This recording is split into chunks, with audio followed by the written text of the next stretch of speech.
আপনার পিতার যে দশা তারা করেছিল, এরাও আপনার সেই দশা করে ছাড়বে।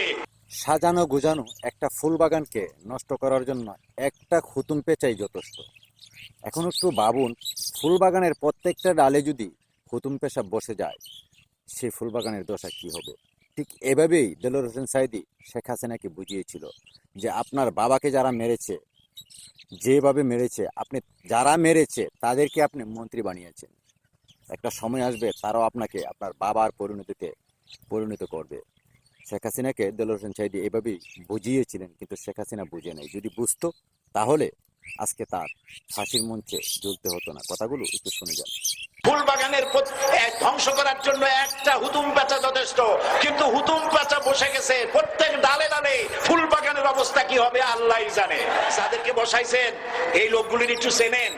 এই লোকগুলি হচ্ছে তারা যারা আপনার প্রেসিডেন্ট মরহুম শেখ মুজিবুর রহমান জনপ্রিয়তা ছিল আকাশচুম্বী, সে আকাশচুম্বী জনপ্রিয়তা থেকে মাটির সাথে ধসিয়ে দিল কারা?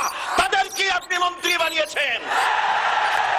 আপনার পিতার যে দশা তারা করেছিল, এরাও আপনার সেই দশা করে ছাড়বে। ভিডিওটা যারা দেখছেন বেশি বেশি করে শেয়ার করবেন, মতামত কমেন্টে অবশ্যই জানাবেন।